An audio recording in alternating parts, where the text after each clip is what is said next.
PGA show, PGA day one. PGA show day one. We'll get it eventually. That's why they call it live stream. Let's talk about the PGA show.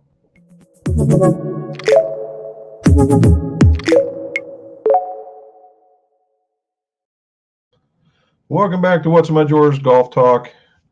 I'm not going to talk about being old. We are here, PGA. Look at that. You get to see it. Golf facility owner, media dude. Yes, I got two of them. This is, we're in Orlando now, and I would typically be outside by the pool, even if it was a bit chilly. However, it's been raining all day, and the winds are blowing in, so all you would be hearing is and nothing else. And so we don't want to do that. So we're in the room. We are in the room. So behind me is the window and some, floor or some wall dressing, and that's about the end of it. So that's what it is. So I wanted to start off with, I want to show you demo day. We did not go to demo day. Why did we not go to demo day? Because Mrs. McGolf twisted her ankle. Don't blame it all on me. Yes, I'm blaming it all on you. You twisted your ankle. I would show you a picture of her ankle, but I know there might be some folks out there that are a little squeamish, so we're not going to do that. However,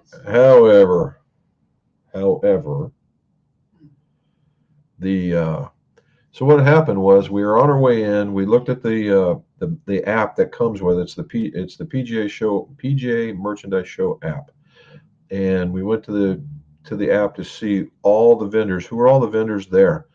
And all it showed were like big time things like CBS News, Sirius XM, that kind of stuff. And it was just far and few between. I thought, where did all the vendors go? Certainly they didn't all back out at the last minute. And of course the weather wasn't going to be very conducive, although it did hold off for the first half a day.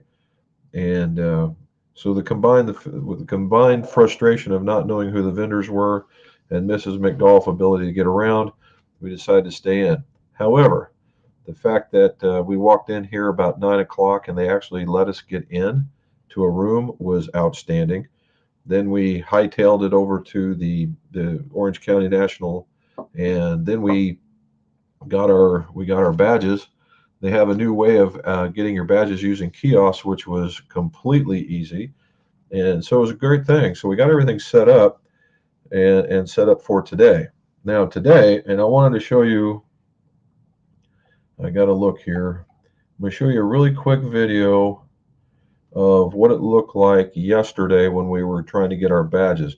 Now what it is, I'm at a crosswalk.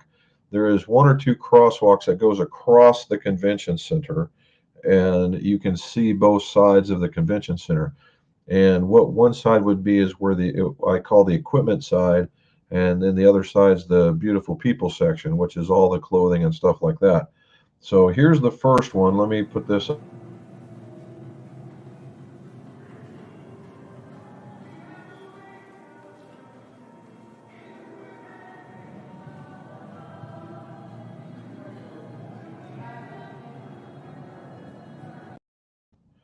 Okay, so that's less than 48 hours, or I'm sorry, less than 24 hours prior to opening. And so they still haven't put flooring down. People are still packing up. And here's the other side.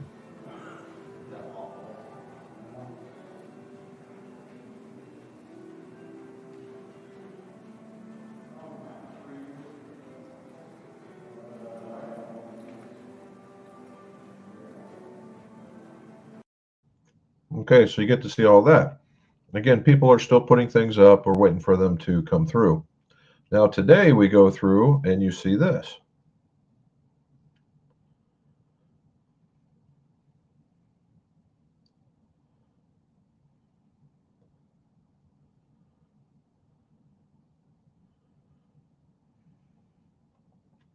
Now in the past, what's happened is in that side, a lot when you get closer to where all the clothes are, the floor is white, and it's a white carpeting. It's a very thick white carpeting. So if you're not used to picking up your feet, you're going to trip 2 or 3 times. But here's the other side.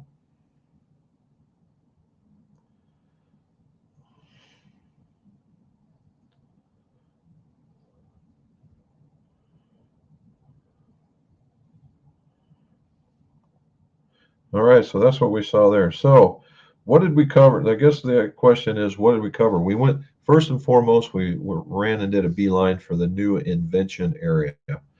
And although not as big as it once was, well, let's go back and we'll talk about that. Okay, everybody's going to wonder about attendance, right? Attendance for this place. And I got one for you. 1, 2, 3, 4. Well, I'm going to have to give you a picture. Anyway, the attendance for this place was not attended as much as one would think. All right, but it was more than what most people would have estimated. So I think for all the things that were going on, COVID, not knowing what was going on, a lot of the vendors not being here, it was still well attended.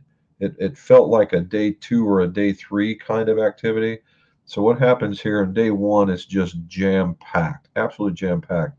Day 2, a little bit less so. There's people trying to finish up last minute deals, see vendors that they haven't seen before. And then day 3, it's dead as a doornail, and you have last minute stragglers, that kind of thing. And this one felt more like a day 2 kind of vibe. But what I really enjoyed about it was is that you could walk up, and normally you're 3 and 4 deep trying to see something, and you could either walk up and see it directly, or you're only 1 or 2 deep. And that honestly, for an attendee's point of view, that was pretty good. So we'll talk about this guy right here. So this is the entry to this. This is the entry point. This thing is normally side to side, front to back, top to bottom, people. And you'll notice that not very many at all. However, there were as those speakers were speaking, more people were flowing in, and it was actually way more than what you would have thought. So I was a little more impressed with that. See, you got a little bit more, it got a little thicker basically, right? And there's some more pictures. So that's what it was like, just to kind of give you an idea. So again, only one club company, what you would call an OEM, and it's Bridgestone. So honestly, not much in the way of golf clubs, but a lot in the way of golf balls. So it is what it is. Uh, we made a list. We had a list as long as a sheet of paper that I had. I just I just tossed it, and we hit just about everybody we wanted to go see, and all the other OEMs. So to kind of get you started, we're going to go through some of the new inventions type stuff and talk about that. So the first one here is Center Cut. It is a putting grip, and the putter grip, if you can tell, is made that it's going to capture a golf ball. So those people that like the suction cup kind of concept, it's already in a golf ball or in a putter grip, and that's where this one looked like. So I was able to pick that up. It was actually the synthetic putter grips are all starting to catch up with one another. You know, in the day, the synthetics were, you could feel them, they were cheap, and the ones that weren't, you could tell. I think what we're seeing is more of a level playing field now with the feel or the textures of these things. Now shapes and weights and all that, that's still being out there, but as far as material is concerned, I think the playing field is pretty even. I thought it was neat because it had the suction cup on the back. Now I thought it was a totally round grip, but it's not. There's a flat on the top. So I plan on seeing them sometime tomorrow. Alrighty. You'll like this one. I get them there. So that's a bad picture, but it's of American Soul Brothers Barbecue. Right? Who was? Charlie. Okay, American Soul Brothers Barbecue. We went and saw them. They are right here. This is one of their banners, and this is them. American Soul Brothers Barbecue Sauce, and they are a riot. They are a riot. A really good bunch of guys. They really are, and they says it's veteran owned, stuff's made in the USA. And one is an Air Force guy and one's an Army guy. So I couldn't let that go so much, being a Navy guy, and I just like, really, and So I gave the Army guy some guff, and they said, "Why aren't you giving the Air Force guy any guff?" And I said, "Well, I didn't think the Air Force guy was in a real area, in a real branch of the service," which got laughter. However, they got six different kinds of sauces. We'll go with that. They had three available for purchase. I bought all three of them. Out of those six, I would most likely buy five of them because one of them is a mustard based. I'm not a fan. However, they do have a coming out is a kind of like a barbecue mayonnaise barbecue-ish kind of thing. A couple of different varieties of that. I see that doing very, very well. So congrats to those guys, American barbecue or American Soul Brothers barbecue sauce. So that was pretty cool. All right, another thing. Hopefully, I downloaded it. I'm trying to get to. Here we go. Caught my eye. I'm trying to figure out where we're going to have to get these, or where I can put them in my house. Check those out. It's a combination. James Bond meets Spaceballs meets golf. Look at that. Look at the way that thing. If that doesn't bring back old '70s space sci-fi kind of vibe, I don't know what does. But it's a golf ball, and it has a little golf ball end table that goes on there. Yeah, I think that would have to be a must in the Intimate Golf House. I just got to figure out who's selling them, right? Now, on that note, we talked about the Pub OG or the Pub OG, and it's based on Ireland, right? And so I got a picture. So what it is that is basically a little. I'm going to call it a Patagonia, although I know it's not. It's a little. It's basically a shed, right? And it's a shed that when you walk in has the flavor of a Irish pub. It has a one pull for Guinness.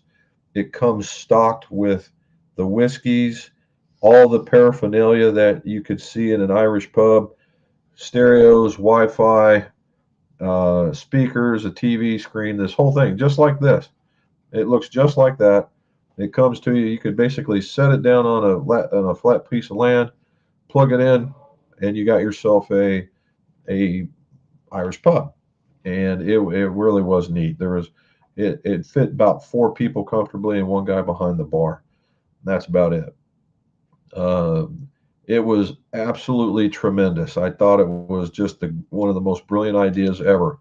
But it comes at a price tag because it's all coming from Ireland, and it's as much as a small house. But if you're interested, I would look at it. But keep in mind when they give you the price tag, you may want to be sitting. I'll just let it go at that. Alrighty. So what other things did we see? Here was a different one. Golf ball pluckers. This is a golf ball retrieval tool that you're to use from the cart. All right, this is from the cart. So you're just sitting down. What you're doing? You're just sitting down. You just go bonk, and you pluck it, and you drive on. And that's what that one was. So that was pretty cool. Do I think I'm going to get it? The answer is no. I don't think I'm going to get it. However, it was a neat note. There was actually a couple of what I would call things to consider in the new one. So that was pretty neat. All right, so onward and inward. First place, Graphite Design.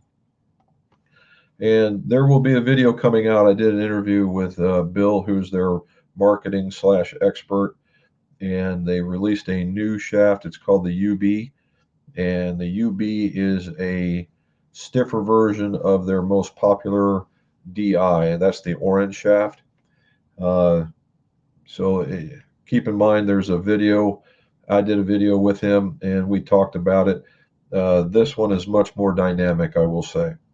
So keep in mind, Graphite Design uses some pretty, we'll call it space age type graphite and the techniques in order to build these shafts to allow them the features that they have. And I will say I am basically a fan now. I used it when I was playing with Steve when we did our last live stream, and I had the XC in a Rogue, the Rogue ST, and I'm calling it lightning in a jar because I was killing it pretty good. So we did really well with them. We went and saw. It was a grip manufacturer's day, is what it was.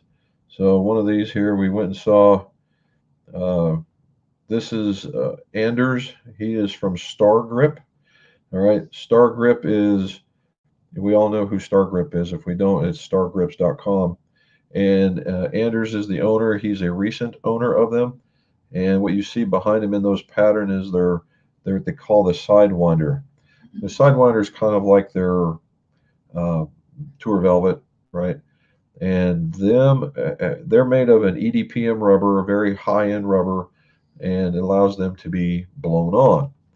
All right, and so they have three models. They have a smoothie, which is more of a like it has a traditional leather wrap feel, not just a wrapped grip, but it really looks like it was a leather grip.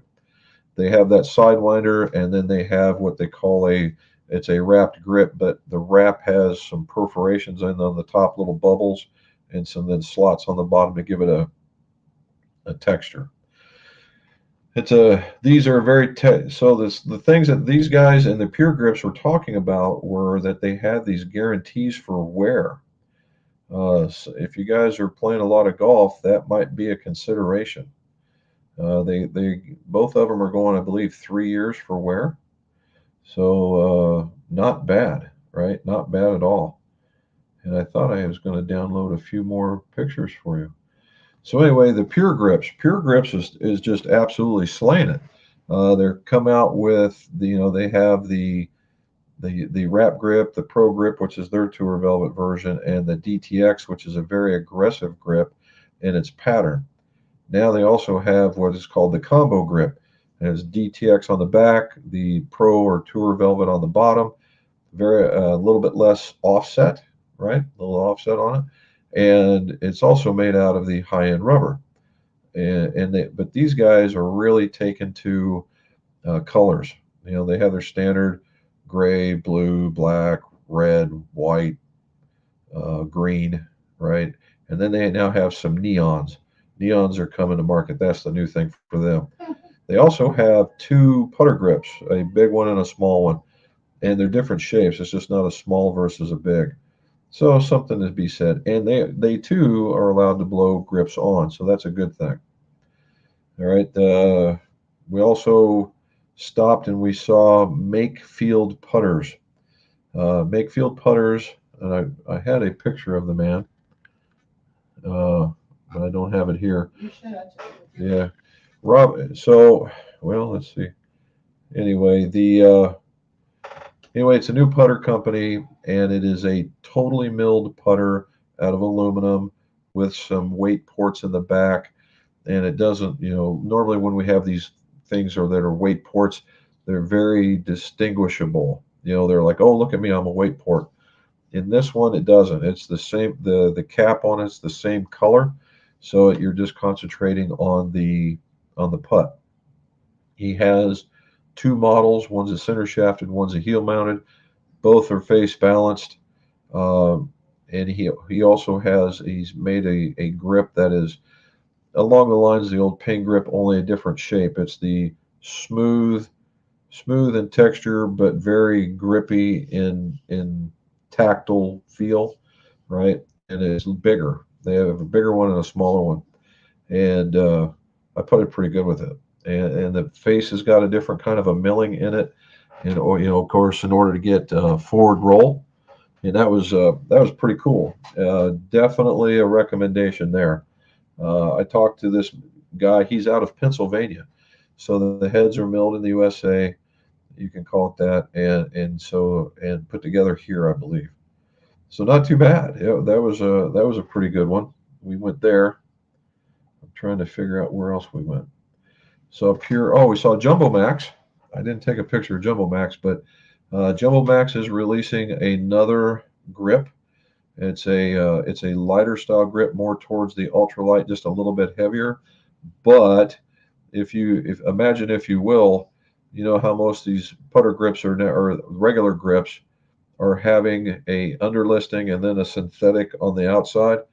Well, imagine if you will the same underlisting but with a rubber wrap around the outside.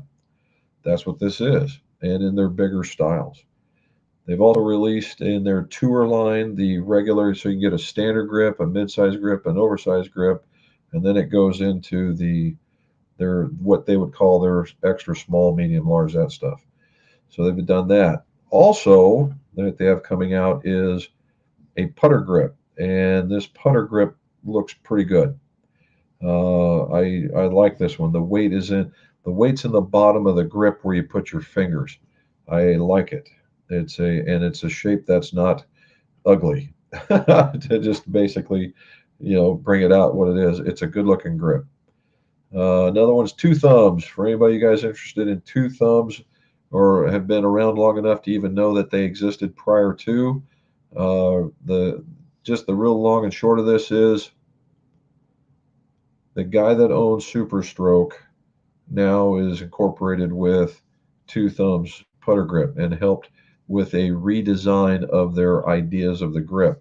Instead of being rubbery, now they're very much like synthetics, the Super Stroke.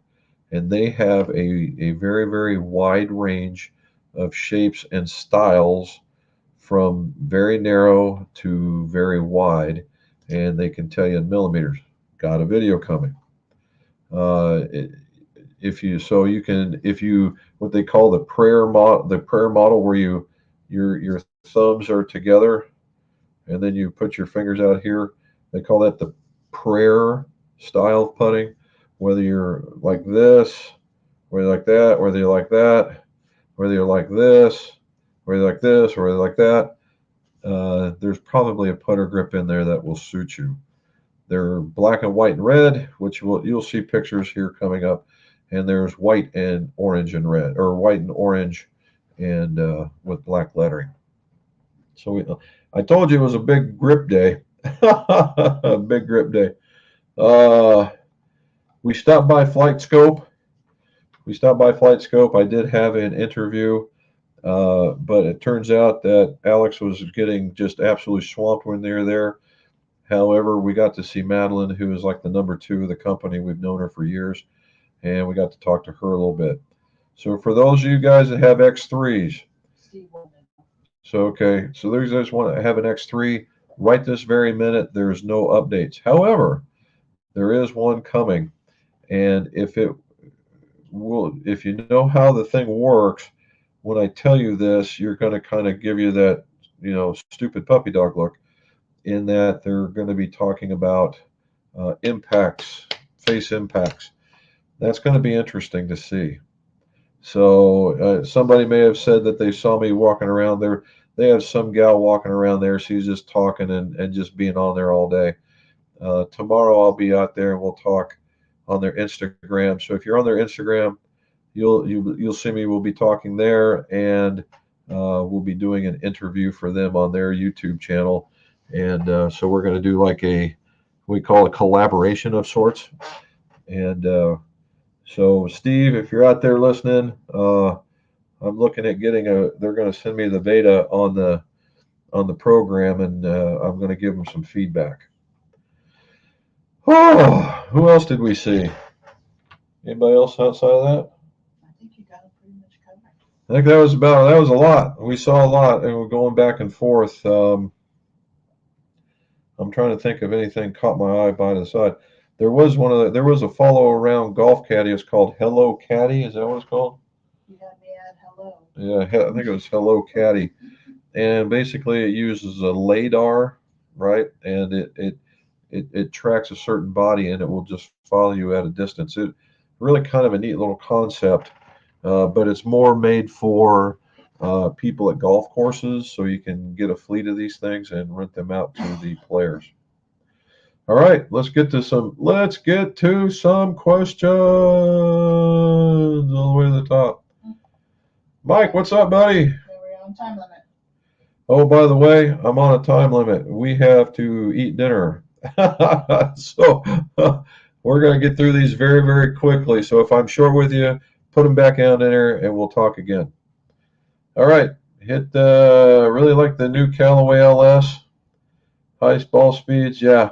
So Mike, that's the one I was hitting. I'm a big ball spinner. So that thing was keeping me out of trouble. And as Steve is on here, he can attest to, I hit a couple of stingers and purely by accident, and it let me get away with some, and I was punching them out there. I was almost like I could hang with you young guys. All right, Emmanuel, how are you, sir? Hoper, Robin has been an absolute trooper, right? She's been an absolute trooper this last 2 days. We've been icing the ankle, and we found this stuff called it's a leave in a spray, and it seems to be helping. But she was walking around right with me, and she would sit down at tables and when they were available and that kind of stuff. So she's been pretty good. I was looking around. What do you say, man? Shank Shop. A live post and saw you wandering around. Yeah, they had it. We were talking with Madeline, and we talked with Taylor, and so that was pretty good. Did you stumble upon Booth 912, the American Soul Brothers? Yes. And yes, I did check them out. So that was very cool. Last time I was at the PGA show, left the convention center and stopped to get gas at Shell. Yeah, $6. Yeah. It's not that bad right now. It's a little lower. We're into some of them in that $4 gas, and most of them in the threes. So I'm in pretty good shape. And yeah, and I've got enough gas to get me out of Orlando, so we should be okay. All righty, here we go. Mr. Joe, what do you say, sir? Have you found the next greatest golf teaching aid that will add 40 miles to my driver? Well, without getting nasty, the answer is no, Joe. So I haven't looked in the training aid section. I kind of left that for tomorrow if we have the time. There is a that if you guys have been gotten on the PGA merchandise show and seen the advertisers, there's a group out of Australia and they have an adjustable one club, and it's called the Irkuk. Anyway, it was an adjustable one, and it goes from uh, Sorry. a putter up to a lob wedge, but not every one. It skips a few. It looks to be very cool, and we're going to try it tomorrow. So we're going to see how that works out. All right. Yes, it does. Matt says, "Hope you guys had a great day." Funny question: Has anyone bought personalized tees? Where's the best place to go about to get 2,000? Ooh. Uh, Actually, who had them? You've seen them before? Yeah, well, and personalized tees. If you want something that says like Matt Revlock on it or something, there's a place called Personalized Tees. You can do that. You can get them printed. I would look up on the internet. Krister, how are you, sir? Had other things on my mind. Well, you know what? Like sleeping would be one of them. Uh, of the Star Grip, Krister, here's kind of a small world. Andrew is from Stockholm, and I asked him if I was pronouncing your name correctly, and he said I was. So thank you for that. All right, let's see. He playing unfinished tees. By the way, I don't get white paint marks on the bottom of my club. Yep, that's a good one. John Harpool, how are you, sir? Shoulders fine. Ooh, very good. We'd like to see that. New Jersey, and it's freezing. My last PGA show was 2020. Seeing the fancy custom head covers. Okay, I like that. We can go by the fancy head covers. We'll make a note of that one. 14 degrees in Michigan. You can keep that stuff. Although I did meet a guy when I was in Ocala, said he was from the UP, and or was up in the UP area and was talking about the campgrounds. And I know just enough about the UP to be dangerous, but yeah, very good. There's Steve. Me, Healy, Arcus. I'm trying, buddy. I'm trying. Didn't find anything new on the app for the X3. I heard talk they were going to add ball strike location. There you go. You heard correct. All right. Krister's been hitting a 300 day. Finally found low spin. Good deal. Have some minute. She's been trying her best, Charles. She's been trying her best to be, purify herself from the inside to make that bruise go away. No. All right, Double D. Jim, what's the best belt to use when turning down ferrules by machine? I always seem to overdo it and mark the ferrule badly. Double D, my favorite ferrule turning belt is what they call the felt belt. If you had a massively light touch, you might be able to use like a 180, 220 type thing. Don't recommend that ever. They had what was called a linen belt, and it was a white piece, and it was about as wide as that needed to be, and it was made out of linen. And that was pretty good, except if you were to even get over the edge just even the slightest little bit, it would virtually cut the shaft if it was graphite, or it would really booger up your ferrule. The felt belt, however, the felt belt will remove a lot of material if you're not careful, but if it gets off the edge, it doesn't damage the metal on the hosel side or the paint on the other side. And very, very one of my favorites now. So Jacob, you know what? We haven't. I did do a video of what was inside, and in the beginning, it always looks bare in the beginning. At the end, it's not jam packed side to side, top to bottom like it has in the past. I'll admit, yeah, you are correct. It does look a little bit less. It was kind of a story we were talking about is whether or not it'd be well received or not. And I was talking to a couple of the vendors, and I shared the same story about some shoe salesmen going to a place that didn't to a place where people didn't wear shoes. And one guy comes back and says, "Man, we're never going to be able to sell any shoes because nobody wears them over there." And the other guy comes back and says, "We are going to make a fortune because nobody wears shoes over there." So it's just a matter of your attitude towards it. Now, I will say, in talking with some of the smaller vendors, Makefield, some of the new putter grips, or some of the new grip companies, or even any of these grip companies, they are absolutely being swamped because they're the only game in town. Now, of course, there are other putters out there to be seen, but they were just getting all kinds of looks. From a company point of view, that is awesome. And hopefully they get a lot of hits, and they do that. Now, from my point of view, being a customer and a YouTube guy, my access to these guys was almost unlimited, and for me. I thought that was personally a good thing. Six in one hand, half dozen the other is the way it would go. All right. Look, Danny's looking to get Robin to get well soon. Me too. Chuck Crenshaw, enjoy your live streams more than I think I enjoy streams more than your how-to vids. People, heck you.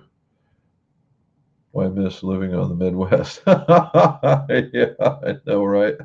All right, Mike says, Robin, get well soon. There's Mr. Paul. Yeah, we're having a pretty good time. Yesterday was good. If you guys have ever heard of a place down here in Orlando, at Point Orlando is where we're at. There's a section across town, across the street actually. It's called Point Orlando, and there's all kinds of restaurants and things to do in it. And there's a place that's been there since the day that we've been coming here. It's called Maggiano's. It's an Italian restaurant, very very strong Italian vibe. Authentic. Yeah, authentic is a good word. Thank you. And it's very, very good. It is yet to disappoint. And if they have everything. If you want veal parmesan or whatever, to this day, I still get the spaghetti and meatball. I get the meatball because the meatball is this big, and it is delicious. They do a very good job. There you go. They're looking for your ankle. All right, Robin, have you guys ever bought personalized golf tee? I answer. Okay, good. Down here.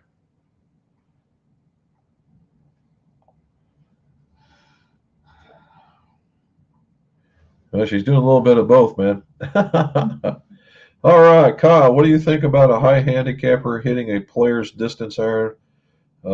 These clubs are plenty forgiving, should have more longevity in the bag than a. So, Kyle, Steve and I actually addressed that in that if you can hit it, the player's category thing is just a starting point. Okay.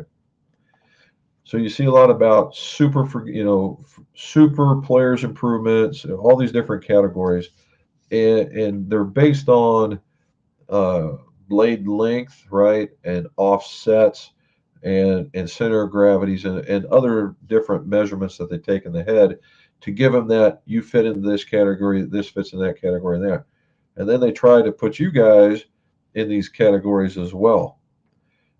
To me, it's all about how you strike the ball.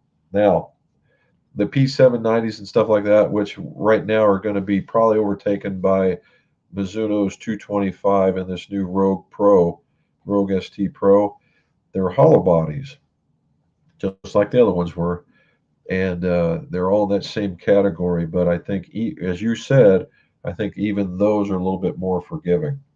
But yeah, I mean, if you're even a beginner and if you have some pretty decent eye-hand coordination, you might just fall right into there, and that's where you do. Both Steve and I have had uh, experiences where a pure-on beginner, you give them a blade-like club and they just absolutely smack it. Where you give them what an iron that they think that would be described for them, and they can't. So it's all about into the fit in some cases. Yeah. All right, Michael Barber. Hello, guys from UK. Another great live show. Well, thank you, Michael. The funny part is, I didn't think I would see too many people from the UK or from outside the US because of the COVID. And so far, I've seen guys from Australia, guys from Canada, some guys from the UK, and I'm seeing a lot from. We came from Quebec. Yeah, we had one that was on here that came from Quebec. And then I've seen a large contingent of people from the Asian Rim. So I guess it's just a matter of anything to get out there. Dude, I was trying. It just wasn't working out real well. All right. How does the UST V275 X Flex compare to the expensive brands in the Flex profile? Guy, so as far as UST doesn't make a bad shaft, and as far if we're the V2 was always a kind of a middle of the road shaft from materials used and price. The V2 is also a softer version of their yellow and purple or gold and purple shaft, which was a board, and it's a little softer version of that. And it was a good shaft in its day. I mean, it still is a good shaft. If you're looking for something that let's just use Graphite Design, since that was the last group we saw. The materials used in both of those are at total different ends of the spectrum, and they will certainly deliver a different feel. Okay, they will deliver a significant. Well, I won't say they'll a much. You will be able to detect the difference in the feel. Let's go with that, and they will do that. Now, is performance going to be any different? Probably, but is it going to be? I guess it all depends on each person of whether or not it's worth that difference in change, and that's it. So, from a quality point of view or quality of material, is it better? Yeah, but price. If you're looking bang for buck kind of thing, that's going to have to be on you. Stan, welcome back, neck of the woods. There you go. Well, we drove just about right by you, bud, when we went to the ocean. It was the ocean golf course. We drove right by you. Matter of fact, yeah, we went right by LPGA Boulevard. So we were there. There you go. Krister's already on board with the star. I half expected to see you walking around the show with your apron on. You wear. Well, I've got it. It's sitting right here, and I did put it on. You did well. I did put it on for a video, and I'm seriously considering putting it on for tomorrow since it's going to be a half a day. So don't be so sure you won't see it. All right, there's James. Hello all, as the sun has actually been out in the UK. Has been out in the UK, not for long, still for, oh my goodness. It's cold. Golfer Man Jim. Got in late. Hope your ankle's doing better, Robone. There you go. Been enjoying the boxes to builds. Good. Glad you guys are liking it. That one with the PXG really took off. I don't know what made that one so much better, but it was pretty neat. The other one is the one I just released that we're going to have the ability to redo it. Well, not that one. That was 3. Number 4 that's coming out will have the ability to redo because there's another set just like them coming in. There's Darren. Have you ever played with a Pro Lock counterweights and a putter shaft to dial and control? Any stories in that to share? Yes, Darren. Well, it wasn't. We don't use the Pro Lock. What we use is Balance Certified, and it's the same thing, different company. And I use them all the time. And if they don't have them in there, part of the putter fitting, if I'm not seeing some really great putting, I will use that as part of my fitting. And when we use it, 99% of the time there's an improvement. So yeah, I'm a big fan. There's Steve. Yep, it was. So we're talking with them. I'm trying to get them to let me be their beta tester so that they can get some feedback from a user that will tell them what they may not want to hear. I do like pure grips, but they aren't readily available through OEMs. No, they are not. I would pay the money that they are asking for these new drivers. Uh,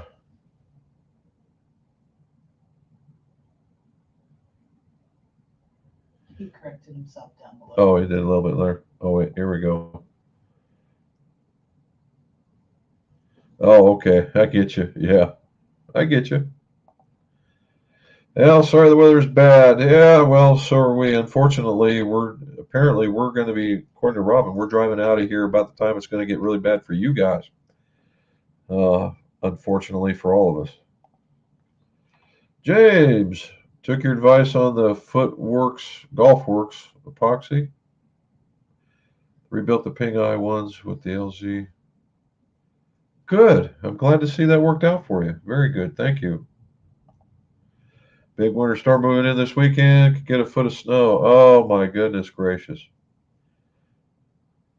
I figured. You're right. All right. Shankabub. All right. There's one, a new one. Welcome. What do you think of fixed cure for a driver shaft? Is it okay, or should I use a long cure epoxy? So if you're, I'm not sure what you're asking me yet, but if you're talking about one of the short cure epoxies for a driver shaft, uh, the Tour uses one, but it's a very strong epoxy, and it normally sets within, I don't know, 5 minutes, and in 15 minutes you could probably go play it. Now it's a little more brittle, and normally the way that those guys go in the day, they used to switch out driver shafts like pants. Not so much anymore. But as long as you're a decent face striker, I don't see that's a problem. If you're hitting into the ground a lot or you're all over the map, I would use the long cure just to be safe.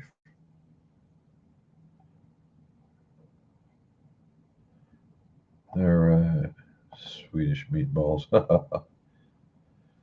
Does a chart exist for grip sizes versus hand measurements, or is it just depending on your swing? No, there does. Dennis, there does exist, and each one of the companies has a little something something. If you look at Golf Pride, if you look at Golf Pride, you go on their website. There should be something that it talks about measurements from here to here, from here to here, and another measurement to give you an idea of the size that you would need. Jumbo Max has one since they have bigger grips. Oh my, bigger grips. So theirs is a little bit different in the way that they measure. Now, that's for standard setting them in your fingers or setting them right here kind of setup. If you move your grip out this way, right? If you move your grip out this way, you could probably go just a tad smaller. If you go more towards the hand, you might need something a little bit bigger, just so you know. Put my questions on Monday's stream when you get a chance. Would you get back? Okay, we'll take a look. Appreciate you getting to my question. Yeah, I ended up ordering PXGs. This was most affordable. Well, he's doing a little clearinghouse, so I don't know what that means, but it's really good. And he's also, he takes care of the firefighters and the rescue guys and that kind of stuff, and the other ones. Very good. Gen 3s, nice. Elevate, tour, stiff, mid-size grip. Don't worry, swing weight's just a thing, dude. All right, and it's just a thing. 10 minutes, man. Yep, I wouldn't sweat swing weight because it is what it is. Because what'll happen is, more importantly, is the total weight. And where you're sitting at, everything seems to be of a normal nature. And when you go a bit longer, it's going to get heavier. And if you want it to get lighter, you got to do some really strange stuff. And it changes the dynamic. So I wouldn't sweat it. Look at there. I haven't seen you in a while, man. Why did you? Duluth. I bet you're under some snow. Well, welcome in. John M. Blake, what do you say, sir? Okay. Simrat, could you highlight the difference between the U and the Super Hybrid? Okay, so me and Steve were talking about that. So the Super Hybrid, for lack of a better term, is a mini driver. All right, it's very small. It does have a hybrid shape, a very tall face, a little more upright, and I would say overall, I'm guessing on this one, but I'm going to think it maybe total weight's a little bit heavier, where the utility wood is a little flatter, and the profile on the club is going to be more geared towards the fairway wood, right? People that like the fairway wood, but not as flat as a typical fairway wood, maybe a little bit more up. So if you're looking for something that a little bit more helpful, if you're more of a fairway wood guy and you're looking for a little bit more help, the UW. If you're a guy that tends to gravitate towards irons, then I would go towards the Super Hybrid. And I like the Super Hybrid. I'm more of an iron guy. All right, Dennis. Star grips are great. Also, just about the same material as Pure. Dennis, I wouldn't be so sure if they're not the same material, to be honest with you. There's probably some sort of, one little bit of teaspoon of something that doesn't go in there. But we did learn something today, that the white grips are heavier than most of the other colors, and that's because titanium is used in making of the color white for these grips. All right, high down, yeah. Yep, it's like that all up and down. Peter Isles, how are you, sir? How do you rate the steel fiber I-70? Anyway, what it is, Peter, lately I've been doing nothing but steel fibers, and I will have to say, in a lot of cases, the consistency is very, very good. I will think that as they get lighter, they tend to hit the ball a little bit more higher in the air, and that's just by the nature of the weight and graphite. I don't see a bad product in the steel fiber line, and the 70 I think would probably be one of their more popular weights. Yep. And look at that. This is what Mrs. McGolf was telling me, man. What's that? Ding dong, it's dinner time. Ha ha ha. All right. Appreciate the peace of mind understanding of this golf tech lingo. Certainly hypnotizes me. Absolutely love it. Don't want to get lost. You are correct, sir. You can get absolutely overwhelmed. Even fitters like us, when we get certain product or whatever, that's particularly in the machinery, we can get absolutely hammered and just sit there looking at things. So that's where we're going. One more here. Simran here. Same here. Iron person for me. Yeah, I'm all about the super hybrid with that. So and oh, and you're a lefty too. So you don't get the two, but you get the three and the four. Now, I will say that depending on how you're hitting the ball, you're going to find these go a little bit further. So if you take the three and crank it down a little bit, you probably find something that goes about as far as the three would. So there it is. All right, guys, we made it down towards the end, and that's it. And it's just time for me to go put my shoes on, go ready, go get some dinner. We're going to BJ's. BJ's Pub, I guess, is what PGA's Brew House. brew house. I don't know. There are some big cities. So tomorrow, what we have going on tomorrow, guys, is we're going to finish our tours and go look at some. We're going to apparently go look at head covers now. And then we are taking off to go back home because I have a fitting on Saturday. And we want to get back and see, we're going to pick up our dog and that kind of thing and get resettled. So what I'm going to be doing is I'm going to try and make a video tonight to put out for tomorrow and of one of these interviews that we did.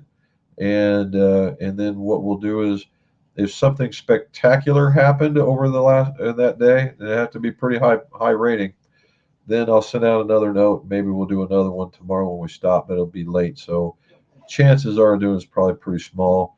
We might do one over the weekend just to kind of do a recap, and I'll just keep cranking out the videos for you guys so you can see what I did. So I want to just keep you guys informed, and we'll go from there. So guys, thank you so very much for checking in on us. Keep an eye on Facebook and our Instagram. And so I am McGolf or McGolf Custom Clubs. Make sure you hit the like and subscribe so you get some more of this stuff. And as always, let your scores go low.